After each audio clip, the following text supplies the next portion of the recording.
ലാൽസലാം സഖാക്കളെ, ഇടതുപക്ഷം ഹൃദയപക്ഷം നവമാധ്യമ കൂട്ടായ്മയിൽ ഇന്നത്തെ അഡ്മിൻസ് കോർണറിൽ ഇവിടെ സ്വാഗത പ്രസംഗം പറഞ്ഞ പോലെ തടവുകാരുടെ പുതുക്കിയ വേതനവും വസ്തുതകളും സംബന്ധിച്ചിട്ടുള്ള ഒരു ലഘു ഭാഷണമാണ്. അത് നമ്മുടെ ഇടയിൽ തെറ്റിദ്ധാരണകൾ നീക്കാനാണ്. സഖാക്കളെ, ഈ ചടങ്ങിൻ്റെ അധ്യക്ഷൻ സഖാവ് ശ്യാം വാണിയംകുളം, ഇവിടെ സ്വാഗതം പറഞ്ഞ സഖാവ് അജിത് രാജു, അഡ്മിനായിട്ടുള്ള സഖാവ് ബാലൻ മേലയും, നമ്മുടെ ഗ്രൂപ്പിൻ്റെ പ്രസിഡന്റ് സഖാവ് കലാം വാലയിൽ, സെക്രട്ടറി അഡ്വക്കേറ്റ് ഛായാനാഥൻ, പ്രിയപ്പെട്ട അഡ്മിൻ സഖാക്കളെ, എൻ്റെ എത്രയും പ്രിയപ്പെട്ട ഈ ഗ്രൂപ്പിലെ സഖാക്കളെ,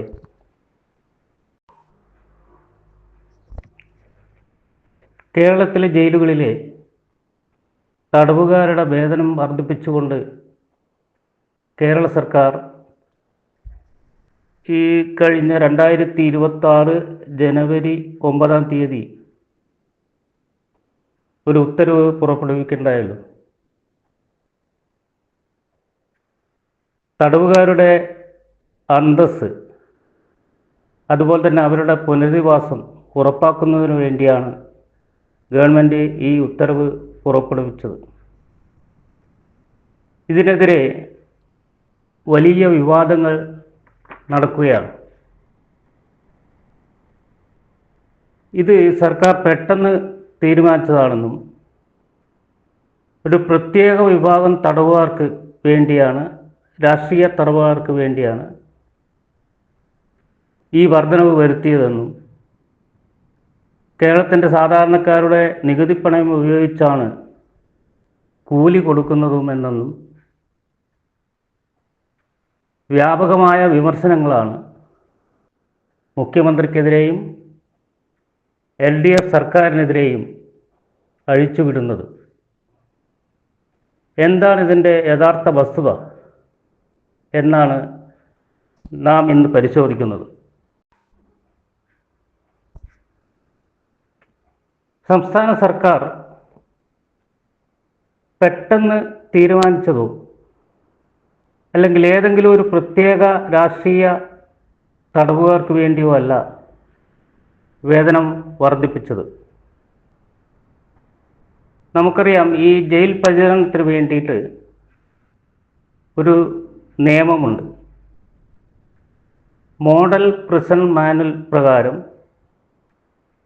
ഓരോ സംസ്ഥാനങ്ങളും നിലവിലുള്ള മിനിമം കൂലിയുമായിട്ട് കാലാനുസൃതമായിട്ടുള്ള മാറ്റം വരുത്തണം.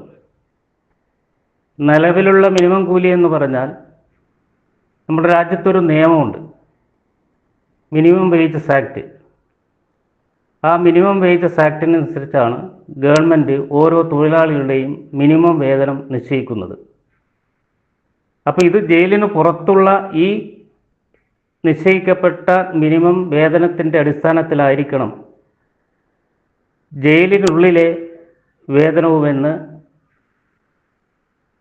ഈ മോഡൽ പ്രിസൺ മാനുവൽ വ്യക്തമായിട്ട് പറയുന്നുണ്ട്.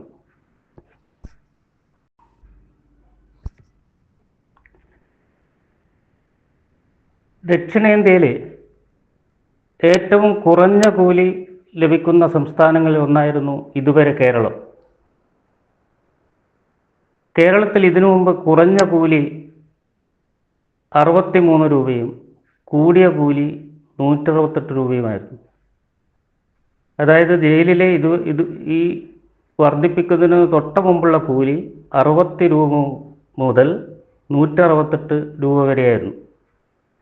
എന്നാൽ ഇത് കർണാടകയിൽ 175 രൂപയും കൂടിയ കൂലി 225 രൂപയും ആയിരുന്നു. അതായത് കേരളത്തിൽ 63 രൂപയും മുതൽ 168 രൂപയുള്ള സമയത്ത് കർണാടകത്തിൽ 175 രൂപ മുതൽ 225 രൂപയായിരുന്നു.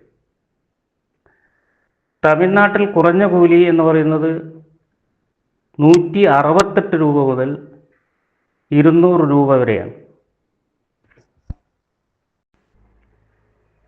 എന്നാൽ 2022 കർണാടക ഈ ജയിലുകളിലെ വേതനം 200% കണ്ട് വർദ്ധിപ്പിച്ചു. അവിടെ ഇപ്പോൾ കുറഞ്ഞ കൂലി എന്ന് പറയുന്നത് 524 രൂപയും കൂടിയ കൂലി 663 രൂപയുമാണ്. അതായത് 524 രൂപ മുതൽ 663 രൂപയാണ് കർണാടകയിലെ ജയിലിലെ വേതനം. എപ്പം മുതൽ? 2022 മുതൽ. ഹിമാചൽ പ്രദേശ്, ഡൽഹി, രാജസ്ഥാൻ, ആന്ധ്രാപ്രദേശ് തുടങ്ങിയ സംസ്ഥാനങ്ങളും അവരുടെ തടവുകാരുടെ വേതനം വർദ്ധിപ്പിച്ചിട്ടുണ്ട്. ഞാൻ അതിലേക്ക് കടക്കുന്നില്ല. സുപ്രീം കോടതിയുടെ centre for research and planning വിഭാഗത്തിൻ്റെ 2024 റിപ്പോർട്ടിൽ കർണാടക നൽകുന്ന ഉയർന്ന കൂലി, അതായത് 663 രൂപക്ക് ആനുപാതികമായി മറ്റ് സംസ്ഥാനങ്ങളും വേതനം വർദ്ധിപ്പിക്കണമെന്ന് നിർദ്ദേശം നൽകി.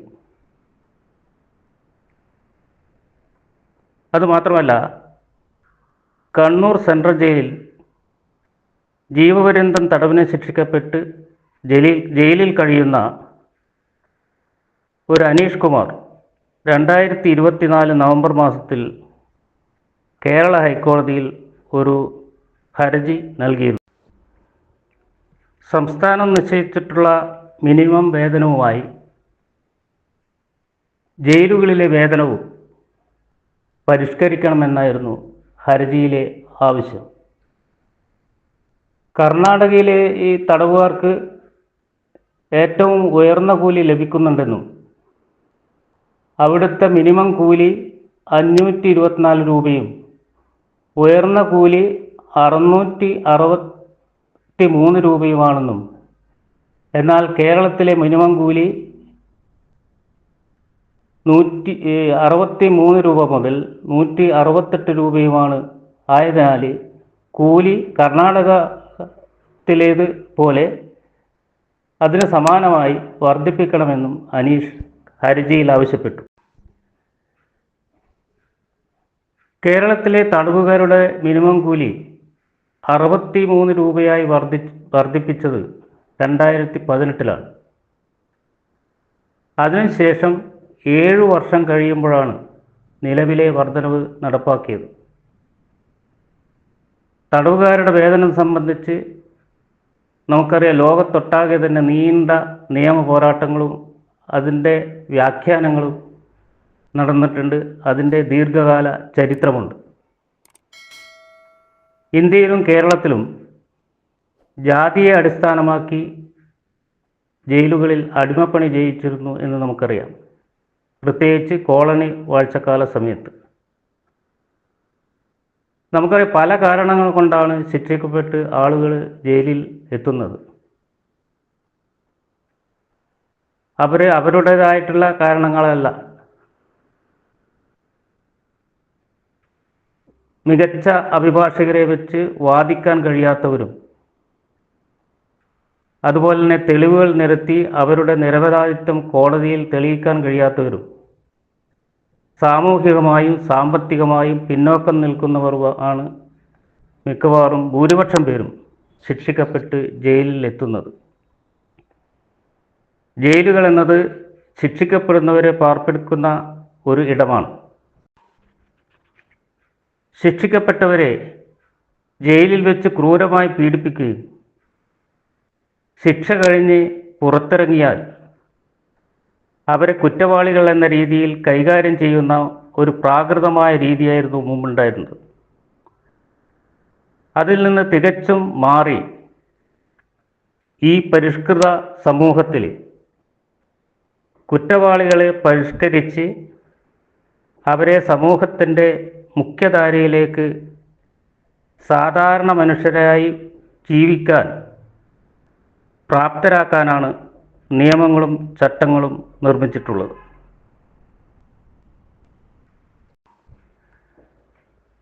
പരിഷ്കൃത സമൂഹത്തിൽ ജയിലുകൾ എന്ന് പറയുന്നത്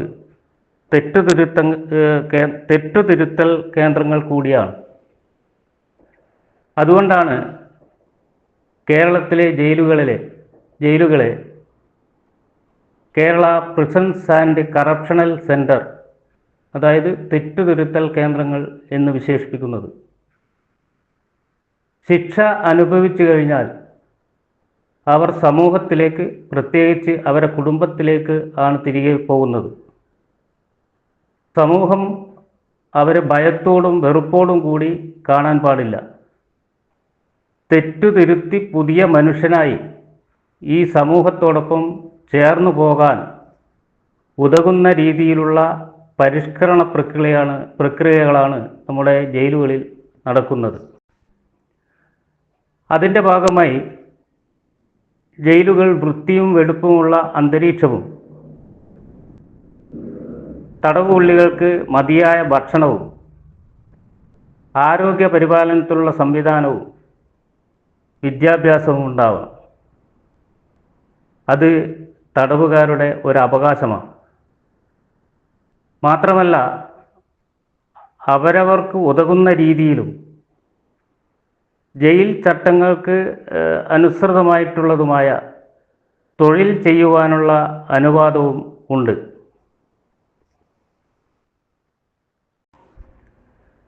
ജയിൽ തടവുകാരെ നമുക്ക് പൊതുവായിട്ട് 3 വിഭാഗങ്ങളായിട്ട് തിരിക്കാം. ഒന്ന്, കഠിന തടവിന് ശിക്ഷിക്കപ്പെട്ടവർ. മറ്റൊന്ന്, സാധാരണ തടവിന് ശിക്ഷിക്കപ്പെട്ടവർ. പിന്നെ ജയിലിലുള്ള ഒരു വിഭാഗം എന്ന് പറയുന്നത് റിമാൻഡ് തടവുകാരാണ്, അതായത് ജുഡീഷ്യൽ കസ്റ്റഡിയിൽ വെക്കുന്നവർ. ഇതിൽ കഠിന തടവുകാർ നിർബന്ധമായും ജോലി ചെയ്യണം. അപ്പോൾ ജോലി ചെയ്യേണ്ട വിഭാഗം എന്ന് പറയുന്നത് കഠിന തടവുകാരാണ്.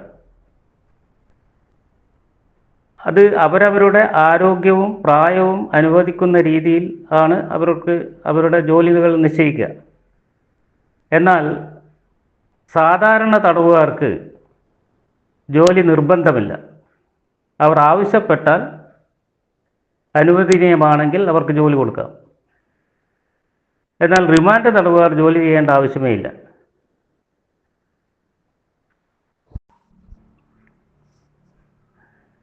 ജയിലിലെ തൊഴിൽ സംബന്ധിച്ചും അവരുടെ വേതനം സംബന്ധിച്ചും ബഹുമാനപ്പെട്ട സുപ്രീം കോടതി പലവിധ വിധികളിലൂടെ മാർഗനിർദ്ദേശങ്ങൾ പുറപ്പെടുവിച്ചിട്ടുണ്ട്.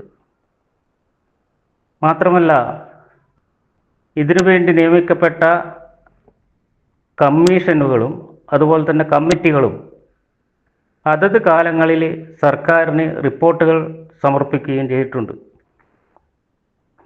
ഇതിൻ്റെ ഒക്കെ അടിസ്ഥാനത്തിലാണ് ഞാൻ നേരത്തെ പറഞ്ഞ പ്രിസൺ മാനുവൽ, സുപ്രീം കോടതി വിധി, അതുപോലെ തന്നെ ഇതിനുവേണ്ടി നിയോഗിക്കപ്പെട്ടുള്ള കമ്മീഷനുകളും കമ്മിറ്റികളും അവരുടെ റിപ്പോർട്ടും അതിൻ്റെ അടിസ്ഥാനത്തിലാണ് ജയിലിലെ തടവുകാരെ പരിപാലിക്കുന്നതും ജയിൽ അന്തേവാസികളുടെ തൊഴിൽപരമായ നിയമങ്ങളും ഉള്ളത്. ചെയ്യുന്ന ജോലിക്ക് ന്യായമായ വേതനം നൽകുക എന്നത് ഭരണഘടനാ തത്വമാണ്. 2016 ഞാൻ നേരത്തെ സൂചിപ്പിച്ച മോഡൽ പ്രിസൺ മാനുവൽ, ആ നിയമപ്രകാരം 3 വർഷത്തിലൊരിക്കൽ തടവുകാരുടെ വേതനം ഉയർത്തണം.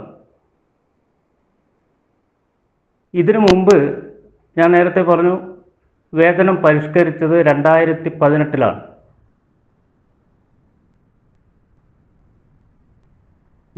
ഏകദേശം 7 വർഷം കഴിഞ്ഞു. ആ സാഹചര്യത്തിലാണ് കോടതി വിധിപ്രകാരവും ഒരു തടവുകാരൻ വേതനം വർദ്ധിപ്പിക്കണമെന്ന് പറഞ്ഞ് കോടതിയിൽ പോയ സാഹചര്യത്തിലും ആണ് ഇപ്പോൾ ഈ 2026 കേരള ഗവൺമെൻറ് വേതന പരിഷ്കരണം നടപ്പിലാക്കിയിട്ടുള്ളത്. ഈ വേതന പരിഷ്കരണം 3 വിഭാഗങ്ങളിലായിട്ടാണ് ജയിൽ അന്തേവാസികളുടെ ഈ വേതനം പരിഷ്കരിച്ചത്. Skilled, semi skilled, unskilled. അതായത് വിദഗ്ധം, സെമി വിദഗ്ധം, അതുപോലെ തന്നെ സാധാരണ തൊഴിലാളി. അതായത് വിദഗ്ധ തൊഴിലാളി, പിന്നെ സെമി ആയിട്ടുള്ള അർദ്ധ വിദഗ്ധ തൊഴിലാളി, വിദഗ്ധ തൊഴിലാളി, അങ്ങനെ 3 വിഭാഗത്തിലാണ് ഈ കൂലി വർദ്ധിപ്പിച്ചിട്ടുള്ളത്. അതായത് സ്കിൽഡ് ജോലിയിൽ പ്രവേശിച്ചിട്ടുള്ള ഒരു ജയിൽ പുള്ളിക്ക് ദിവസം 620 രൂപ. അതുപോലെ തന്നെ സെമി സ്കിൽഡ് ജോലിയിൽ പ്രവേശിച്ചിട്ടുള്ള ആൾക്ക് ദിവസക്കൂലിയായി 560 രൂപ. അൺസ്കിൽഡ് സാധാരണ തൊഴിലിൽ ഏർപ്പെട്ടിട്ടുള്ള ഒരു ജയിൽ പുള്ളിക്ക് 530 രൂപ. അതായത് 620 രൂപ, 560 രൂപ, 530 രൂപ. അപ്പോൾ 530 രൂപ മുതൽ 620 രൂപ വരെയാണ് ഈ 2026 ഉത്തരവ് പ്രകാരം വേതനം പുതുക്കി നിശ്ചയിച്ചത്. നാം ഒന്ന് മനസ്സിലാക്കേണ്ടത്, ഒരു നയാ പൈസ പോലും സർക്കാർ ഖജനാവിൽ നിന്ന് ഈ കൂലി ഇനത്തിലേക്ക് ചെലവഴിക്കുന്നില്ല എന്നുള്ളതാണ്. ഈ ജയിൽ പുള്ളികൾ, ജയിൽ തടവുകാർ പണിയെടുത്ത് ഉൽപ്പാദിപ്പിക്കുന്ന ഉൽപ്പന്നങ്ങൾ വിറ്റഴിച്ച് കിട്ടുന്ന ലാഭത്തിൽ നിന്നാണ് അവർക്ക് കൂലിയായി കൊടുക്കുന്നത്. അതായത് ഈ തൊഴിലാളികൾ അധ്വാനിച്ച് ഉൽപ്പാദിപ്പിക്കുന്ന ഉൽപ്പന്നങ്ങൾ വിറ്റിട്ട്, നമുക്കറിയാം ജയിലിൽ ഇപ്പോൾ ഭക്ഷ്യ വസ്തുക്കൾ ഉൽപ്പാദിപ്പിക്കുന്നുണ്ട്. ചപ്പാത്തിയുണ്ട്, ബിരിയാണിയുണ്ട്, കേക്കുണ്ട്. ഇപ്പം തിരുവനന്തപുരത്ത് ചപ്പാത്തിയുണ്ട്. അതുപോലെ തന്നെ ഈ തൃശ്ശൂർ വിയൂർ ജയിലിൽ കേക്ക്, പ്രശസ്തമായ കേക്കാണ്, കേക്ക് ഉൽപ്പാദിപ്പിക്കുന്നുണ്ട്. കണ്ണൂരിൽ ചപ്പാത്തിയും ബിരിയാണിയും ഉൽപ്പാദിപ്പിക്കുന്നുണ്ട്. അപ്പോൾ ഈ ഉൽപ്പന്നങ്ങളൊക്കെ വിറ്റിട്ടാണ്. അതുകൂടാതെ മറ്റു പലതുമുണ്ട്. അതായത് പിന്നെ ഗാർമെൻറ്റ്സ് ഉണ്ട്, അതുപോലെ തന്നെ കരകൗശല വസ്തുക്കളുണ്ട്, അതുപോലെ തന്നെ ഫർണിച്ചേഴ്സ് ഉണ്ട്, കുടകളുണ്ട്. ഇതൊക്കെ നിർമ്മിച്ച് അവർ വിപണിയിൽ വിറ്റ് ആ വിറ്റ ലാഭത്തിൽ നിന്നും ആണ് ഇവർക്ക് കൂലിയായിട്ട് കൊടുക്കുന്നത്. അല്ലാതെ 1 രൂപ പോലും സർക്കാർ ഖജനാവിൽ നിന്ന് ചെലവഴിക്കുന്നില്ല. നമ്മുടെ സാധാരണക്കാരൻ്റെ നികുതി പണവും ഈ ജയിൽ പുള്ളികളുടെ കൂലി ഇനത്തിൽ കൊടുക്കുന്നില്ല. ഇങ്ങനെ കിട്ടുന്ന കൂലി മുഴുവനും ഈ തടവുകാരുടെ പോക്കറ്റിലേക്ക് പോകുന്നുണ്ടോ? ഇല്ല. ഈ കൂലിയുടെ 50% എന്ന് പറയുന്നത് അവരുടെ ആശ്രിതർക്കാണ്. അതായത് തടവുകാരുടെ പ്രായമായിട്ടുള്ള അച്ഛൻ, അമ്മ, അതുപോലെ തന്നെ ഭാര്യ, കുട്ടികൾ, അവരുടെ വിദ്യാഭ്യാസം, അവർക്കാണ് ഈ വരുമാനത്തിൽ ഇവരുടെ കൂലിയുടെ 50% പോകുന്നത്. ബാക്കി വരുന്ന 30% വിക്ടിം കോമ്പൻസേഷൻ്റെ ഭാഗമായിട്ട് ഇരകൾക്ക് കൊടുക്കണം. അതായത് ഈ തടവുപുള്ളി ആരെയെങ്കിലും ആക്രമിച്ചിട്ടാണോ ജയിലിൽ വരുന്നത്, ആക്രമിക്കപ്പെട്ട ഇരക്ക് കോടതി കോമ്പൻസേഷൻ വിധിച്ചിട്ടുണ്ടെങ്കിൽ ആ കോമ്പൻസേഷൻ ഇയാൾ പണിയെടുത്ത് ആ കൂലിയിൽ നിന്നാണ് കൊടുക്കേണ്ടത്. അപ്പോൾ ആ കൂലിയുടെ 30% ഈ കോമ്പൻസേഷൻ്റെ ഭാഗമായിട്ട് കൊടുക്കണം. 50% ഇയാളുടെ വീട്ടിലേക്കും 30% പിന്നെ വിക്ടിം കോമ്പൻസേഷൻ്റെ ഭാഗമായിട്ടുള്ള ഇരകൾക്കും കൊടുക്കണം. ബാക്കി വരുന്ന 20% മാണ് അയാളുടെ വ്യക്തിപരമായിട്ടുള്ള ആവശ്യങ്ങൾക്ക് ഉപയോഗിക്കുക. അയാൾക്ക് ജയിലിലും വ്യക്തിപരമായിട്ടുള്ള ആവശ്യങ്ങളുണ്ട്. സോപ്പ് വാങ്ങണം, പേസ്റ്റ് വാങ്ങണം, അതുപോലെ തന്നെ തോർത്ത് വാങ്ങണം, ഷേവിങ് കിറ്റ് വാങ്ങണം, മറ്റ് അടിവസ്ത്രങ്ങൾ. ഇപ്പം ജയിലിൽ മേൽവസ്ത്രങ്ങളെ കൊടുക്കുള്ളൂ, ബാക്കിയുള്ള വസ്ത്രങ്ങളൊക്കെ അവർ വില കൊടുത്ത് വാങ്ങണം. അപ്പോൾ ഇതിനു വേണ്ടി ഉപയോഗിക്കാൻ പറ്റുക അയാളുടെ ഈ വരുമാനത്തിൻ്റെ 20%-ൽ നിന്നാണ്. ഞാൻ നേരത്തെ സൂചിപ്പിച്ചതുപോലെ ഒരു കുടുംബത്തിലെ ഏക ബ്രെഡ് വിന്നർ, അതായത് ആ വരുമാനം ഉള്ള ഏക വ്യക്തിയായിരിക്കാം ചിലപ്പോൾ ജയിലിൽ പ്രതിയായിട്ട് ശിക്ഷിക്കപ്പെട്ടു വരുന്നത്.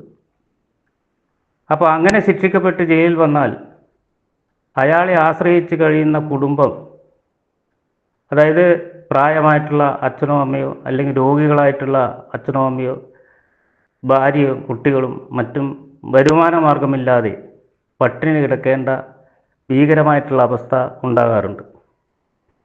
കുട്ടികളുടെ വിദ്യാഭ്യാസം മുടങ്ങും.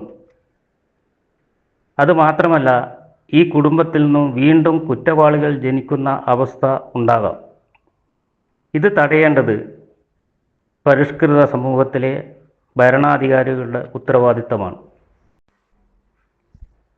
ജയിലിനെ പറ്റി സുപ്രീം കോടതി പറഞ്ഞത്,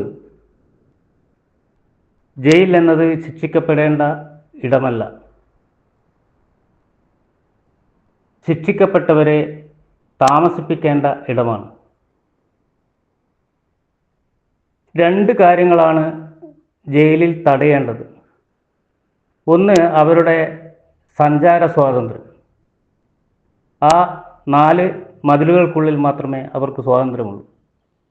മറ്റൊന്ന്, അവർ ജയിലിന് പുറത്ത് എന്ത് തൊഴിലാണോ ചെയ്തു വരുന്നത് ആ തൊഴിൽ ചെയ്യാനുള്ള അവകാശം ജയിൽ പുള്ളികൾക്കില്ല. ജയിൽ പരിഷ്കരണത്തിന് വേണ്ടി സുപ്രീം കോടതി നിർദ്ദേശപ്രകാരം നിയമിക്കപ്പെട്ട മുള്ള കമ്മീഷൻ തടവുകാർക്ക് തൊഴിൽ പരിശീലനം നൽകി അവരെ മുഖ്യധാരയിൽ എത്തിക്കുവാനും അതിനുവേണ്ടി പ്രയത്നിക്കണമെന്നും നിർദ്ദേശിക്കുകയുണ്ടായി. അതുപ്രകാരം ജയിലിലെ അന്തേവാസികൾക്ക് വിവിധ ഇനങ്ങളിൽ തൊഴിൽ പരിശീലനം നൽകി അവരെ തൊഴിലെടുപ്പിച്ച് ആ തൊഴിലിനനുസൃതമായിട്ടുള്ള കൂലി നൽകി, അങ്ങനെയാണിപ്പോൾ ഈ ജയിലിൽ അനുവർത്തിച്ചു വരുന്നത്.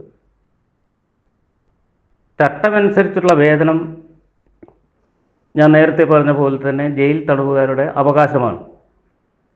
മതിയായ കൂലി നൽകാതെ പണിയെടുപ്പിക്കുന്നത് ഫോഴ്സ്ഡ് ലേബർ അല്ലെങ്കിൽ ബോണ്ടഡ് ലേബർ, അതായത് അടിമപ്പണിയാണെന്നും അതിനാൽ മതിയായ വേതനം തടവുകാർക്ക് നൽകണമെന്നും സുപ്രീം കോടതി വ്യക്തമാക്കിയിട്ടുണ്ട്. ഇന്ത്യയിലെ ജയിലുകളിൽ ജാതിയുടെ അടിസ്ഥാനത്തിൽ ജോലികൾ വിഭജിക്കുന്നതും തടവുകാരെ ബാരിക്കേഡ് കെട്ടി വേർതിരിക്കുന്നതും Sukanya Shanta versus Union of India എന്ന കേസിലെ വിധിയിലൂടെ ഭരണഘടനാ വിരുദ്ധമാണെന്ന് സുപ്രീം കോടതി പ്രഖ്യാപിച്ചു. ജാതി അടിസ്ഥാനമാക്കിയുള്ള ജോലി, അതായത് താഴ്ന്ന ജാതിക്കാർക്ക് ശുചീകരണം പോലുള്ള ജോലിയും ഉയർന്ന ജാതിക്കാർക്ക് പാചകം പോലുള്ള ജോലിയും, അതുപോലെ തന്നെ താഴ്ന്ന ജാതിക്കാർക്ക് കുറഞ്ഞ കൂലിയും ഉയർന്ന ജാതിക്കാർക്ക് ഉയർന്ന കൂലിയും നൽകി വരുന്ന ഒരു പതിവ് ഉണ്ടായിരുന്നു. അതുപോലെ തന്നെ ജയിലിനുള്ളിൽ വേറൊരു ജയിൽ എന്ന മാതിരി ബാരിക്കേഡ് കെട്ടി ജാതി അടിസ്ഥാനത്തിൽ തടവുകാരെ വേർതിരിക്കുന്ന സമ്പ്രദായം നിലവിൽ. ഇതിനെതിരെ ദി വയർ എന്ന ഒരു ഓൺലൈൻ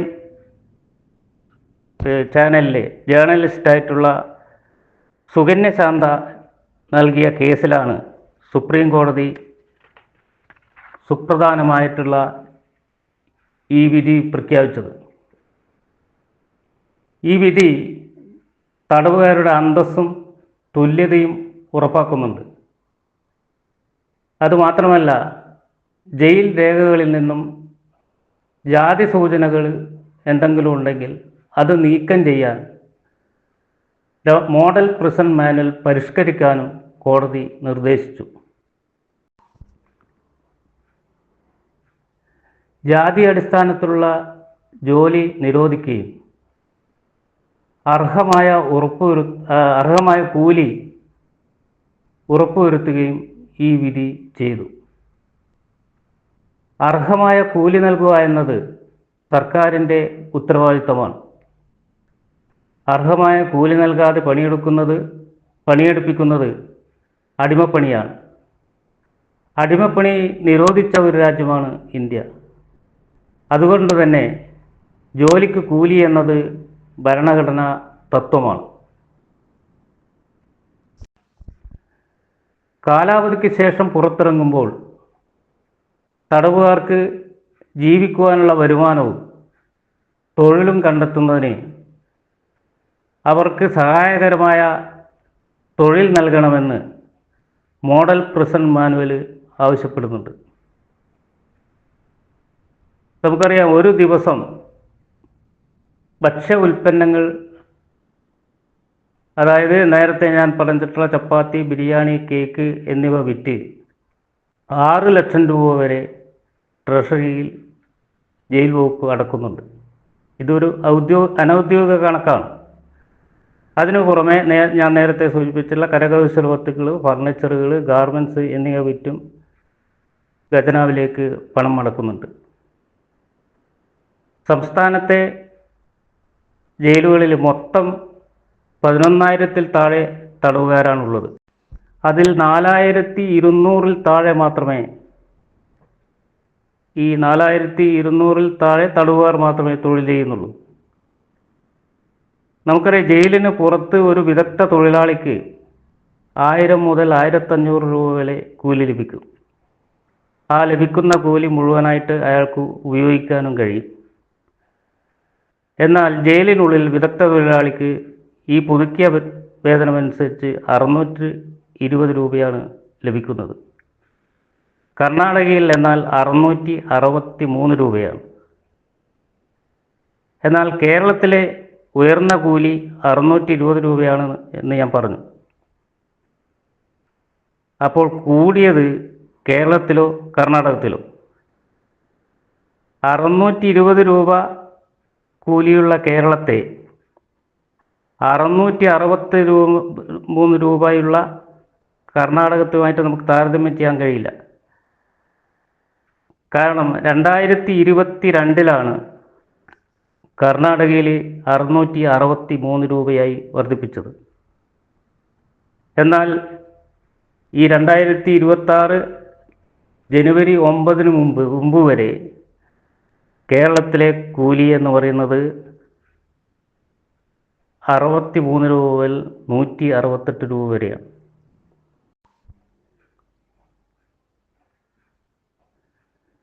ഞാൻ നേരത്തെ സൂചിപ്പിച്ചു, നിയമപ്രകാരം ഓരോ 3 വർഷം കൂടുന്തോറും ജയിലിലെ കൂലി ഉയർത്തണം. അങ്ങനെ ഉയർത്തുന്ന കൂലി മിനിമം വേജ് ആക്ട് പ്രകാരം നിശ്ചയിക്കപ്പെട്ട കൂലിയുമായി ഒത്തുപോകണം. മാത്രമല്ല, 2018-ലാണ് അവസാനമായി കേരളത്തിലെ ജയിലുകളിലെ വേതനം വർദ്ധിപ്പിച്ചത്. അതാകട്ടെ വളരെ തുച്ഛവുമാണ്, 63 രൂപ മുതൽ 168 രൂപ എന്നത്. വിക്ടിം കോമ്പൻസേഷൻ നിയമപ്രകാരം ഇരകൾക്ക് നൽകേണ്ട നഷ്ടപരിഹാരം കൊടുക്കാൻ ഈ കൂലി തികയില്ല. അതുകൊണ്ട് തന്നെ സർക്കാരിന് ഇതൊരു വലിയ ബാധ്യതയായിട്ട് മാറും. ഇരകൾക്ക് കോമ്പൻസേഷൻ നൽകുക എന്നുള്ളത് സർക്കാരിൻ്റെ ബാധ്യതയായിട്ട് മാറാൻ സാധ്യതയുണ്ട്. ഈ സാഹചര്യത്തിലാണ് കേരളത്തിലെ ഈ ജയിൽ തടവുകാരുടെ കൂലി വർദ്ധിപ്പിക്കാൻ സർക്കാർ നിർബന്ധിതമായത്. മാത്രമല്ല, നിയമപ്രകാരം കൂലി വർദ്ധിപ്പിക്കുക എന്നത് സർക്കാരിൻ്റെ ഉത്തരവാദിത്വമാണ്. അതിൽ നിന്നും ഒഴിഞ്ഞു മാറാൻ സർക്കാരിന് സാധിക്കുന്നതല്ല. വസ്തുത ഇതായിരിക്കെ ജനങ്ങളെ തെറ്റിദ്ധരിപ്പിക്കുന്ന രീതിയിൽ വസ്തുത വിരുദ്ധമായിട്ടുള്ള പ്രചരണങ്ങളാണ് പ്രതിപക്ഷവും ചില സോഷ്യൽ മീഡിയ ഹാൻഡിലുകളും അഴിച്ചുവിടുന്നു. യഥാർത്ഥ വസ്തുതകൾ മനസ്സിലാക്കി വാസ്തവവിരുദ്ധമായ പ്രചരണങ്ങൾക്കെതിരെ നമ്മൾ ജാഗ്രത പുലർത്തേണ്ടതായിട്ടുണ്ട്. സഖാക്കളെ, ഇത്തരം കുപ്രചരണങ്ങൾക്കെതിരെ നമ്മൾ ജാഗ്രത പുലർത്തുകയും വസ്തുത, ഈ ജയിൽ തടവുകാരുടെ വേതനം വർദ്ധിപ്പിച്ചതിൽ എന്താണ് വസ്തുത എന്ന് മനസ്സിലാക്കി അത് സാധാരണ ജനങ്ങളെ ബോധ്യപ്പെടുത്തുകയും ചെയ്യണമെന്ന് മാത്രം അഭ്യർത്ഥിച്ചുകൊണ്ട് ഞാൻ നിർത്തുന്നു. ലാൽ സലാം സഖാക്കളെ.